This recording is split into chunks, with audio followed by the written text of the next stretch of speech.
Hi, namaste. My name is Nadia. I'm a Vedic Astrologer and psychic medium. So today I wanted to talk about the energies that's going to happen or going on in July in perspective of Vedic astrology. Okay. So I usually going to talk about each aspect or each movement in the separate blog, or I will do a separate video about it. That's okay. But I just wanted to summarize everything that's going to happen in July in one video. And of course, for each movement of planet, I will put a timestamp, okay? It will be in the description box. All right, so let's start with the 2nd of July or 3rd of July, depending wherever you are at, okay? So right now, the chart that's in front of me, it's based wherever I am at right now. I'm in Kuala Lumpur, right? So on 3rd of July, we're going to have Mercury moving to the sign of Gemini. So it's pretty a good kind of movement, I would say, because it's really going to balance out the energy that's been happening in the sign of uh, in Taurus, particularly. So if we refer back to this chart that I have, the ascendant here is actually Taurus, right? So in Jaimin Sutram, we have something called Argala. So Argala means that the second house will be influenced by the 12th house and vice versa. So if you've been watching a market and economy in general, you might notice that there have been a bit of fluctuation in finance, in market, especially stock market, especially even in fluctuation in currency. I have been noticing that. So somehow right now it will start to balance out, or at least you will see people will want to, how can I say, get into new agreement, get into new contract, so we can have a new structure financially. All right. So if let's say, for example, your expenses being pretty high because we have here 12 house, right? And it's been pretty high, and perhaps the income here is kind of low. Somehow this movement of Mercury to the sign of Gemini will balance out whatever happened, okay? Although Venus, it's not really happy here because it's alone and it's hemmed, okay? There is a Papkatri yoga going on for Venus, but yet it will help at least to open some sort of communication, negotiation, compromisation might happen in next period, all right? I also noticed there is a lack and problem in the food chain, in food supply chain, sorry. And for example, in shipment, kind of, I can see there is an issue on that aspect because of the war that's going on between Russia and Ukraine. So I think right now people will start to figuring out and try to find a solution of how we can balance it out with cutting off cost and cutting off losses. All right. So yeah, actually Mercury in Gemini, it's good. Yeah. If you, let's say, in general mundane level, if you have been working on certain project, or you want to communicate about something, you want to negotiate about something, moving Mercury moving to Gemini, it will be really helpful in this case. All right. So let's take a look on the 12th of, I think on 12th of July, Saturn will be entering Capricorn. I think on 13. Let's see. Yep, on 13. Let's make a ascendant as Aries here. All right, you can see that, okay. So, all right, we can see that Saturn will be in the 10th house of Capricorn, yeah? And it will be fully entered Capricorn sign officially again. So this is the second time Saturn returning back to Capricorn, okay?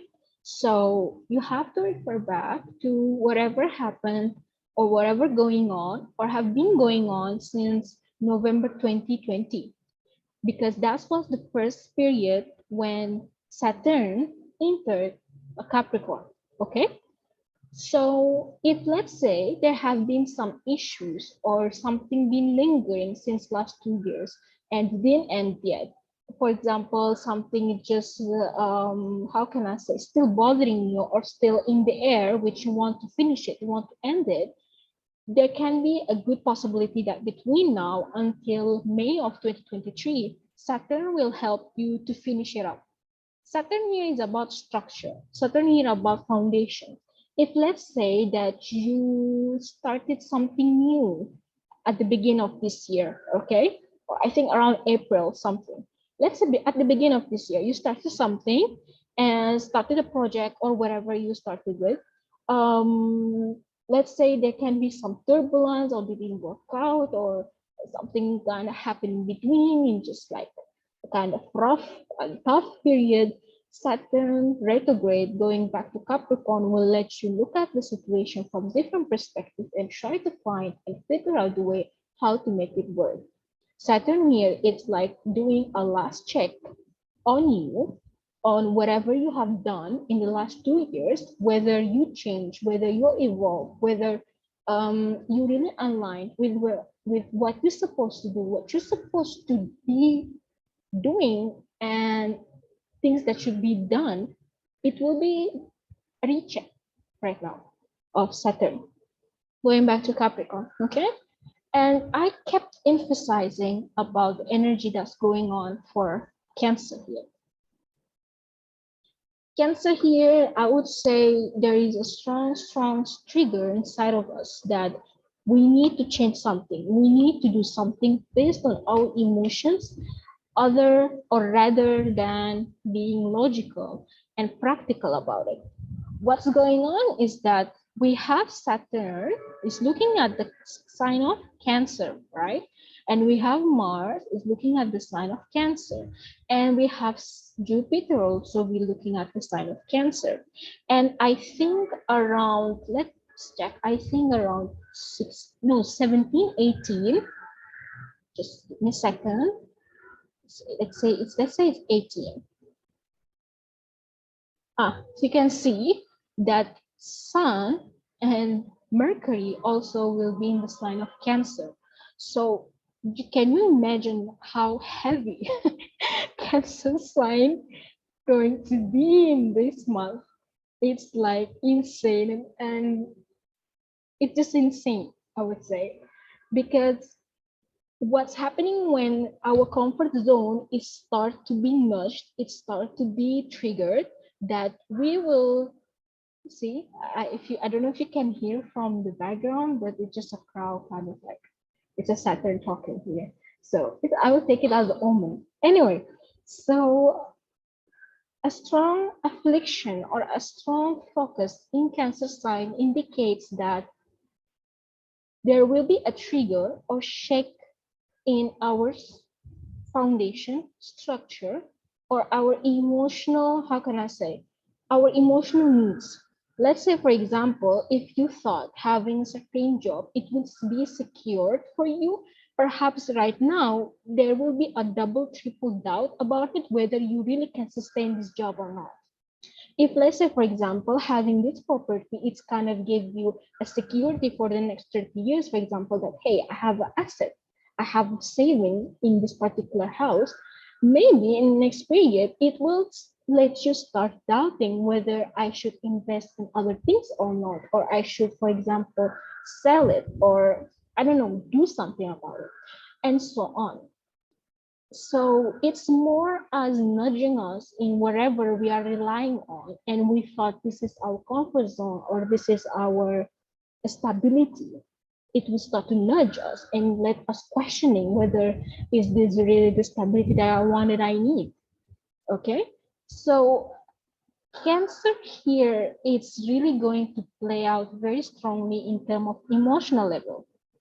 Okay, you know, when it's like when you are emotionally kind of afflicted or emotionally unstable, we tend to take drastic decision or kind of unpredictable movement in order for us to pacify whatever chaos going on inside of us. And that's what's going to happen and play out very strongly. because the third part of whatever going on July, we have, I think, around, just a second, let me erase these things here. Okay. Okay. I think around 28th or 29th. Let's try with 29th. All right. Yeah. Okay. So around 29th, we can see here that Jupiter is also going retrograde, right? It's going retrograde. And then we have Uranus, Mars, where is it? Mars, and then we have Rahu are kind of in strong and tight conjunction. Maybe not Mars, but we can see like how Uranus and Rahu are pretty much very close to each other. They are in the same degree, okay? So there is a yoga called Angarak yoga when Rahu and Mars conjunct together in one sign. That's me. We can see that how the cardinal signs here are super active, are super, how can I say, under the spotlight. That's mean, what's the cardinal signs? Cardinal sign means the beginning of something. So that's mean the foundation of something. It's, you can see here in this chart, it's the Kendra houses, right? The main four pillars in our life. Our mind, and the existence of the soul, which is the first house. The fourth house, which is our house, home, stability, wherever we're going back at night when we finish off everything, we're going back to our fourth house, which is our home, right? And then we have our seventh house, which is the relationship, whether relationship with mom and dad, whatever, that's how can I say, the connection that we have. And then we have the 10th house, which is our career, our artha, our obligation to society, our obligation to others, which is the 10th house. So you can see that how these four pillars are all kind of active and triggered to each other, that there will be something should change, something should shift, something should readjust. It's not exactly like you need to change something or some transformation will happen, but you have to adjust something in order for you to feel,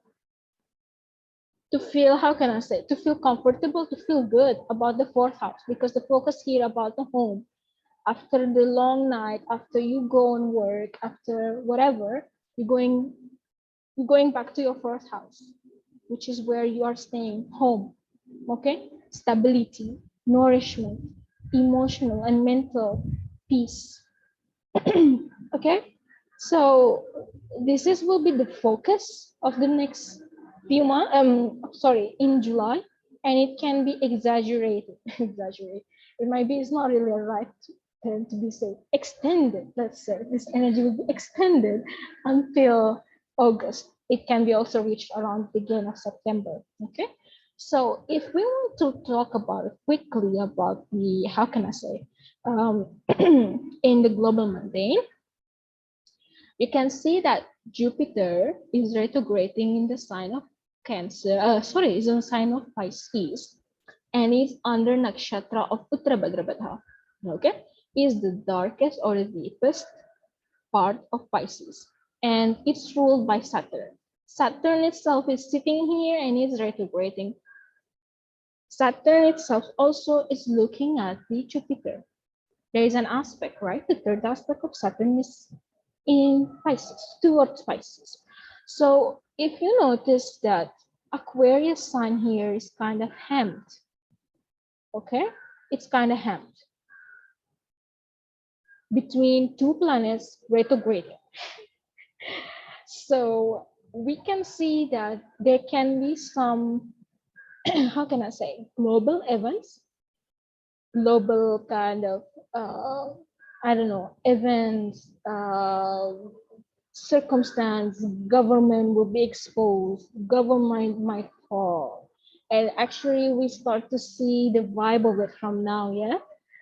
Government will fall, government might get exposed, government might get poked very strongly from people. Why? Because again, we have Rahu, Mars, and Uranus conjunct together. That means people might and people power will be like, how can I say, united, and I'm just going to fight wherever I feel it's right. There can be the energy of stubborn, there can be an energy of not being how can I say, selfishness, greediness. Again, why all of this showing up? Because my home, my how can I say, stability, my security is kind of shaken, so I have to fight for it, which is the Aries sign. You can see, I have to fight for it. So who gonna pay back all of this? Most probably will be the government. Most probably will be the government. And by the way, some people said like the ninth house is the government. Even if you're saying the ninth house is government, the Lord of it is sitting in the 12th house. Sorry, I don't know why this line came like that. Anyway, the ninth house is sitting in the 12th house. It's also retrograding. It's actually not really good indication. It's not really good indication. So I think, yeah, it will be a pretty tough month, I would say, globally. But I think economically there will be, how can I say, some improvement. Of course, like politics and economy are joined together, right? Somehow they will affect each other, but I feel like people will try their best to sustain whatever they have, to sustain whatever going on in their economic life, to not be affected politically, right? But yeah, we're gonna hear a lot of kind of fire energy going on in the next few weeks or next few days actually. So yeah, fire is in the air. Okay, so yeah, that's it. So I will create vlogs of each, hopefully, or maybe I will create a video for each movement of these planets.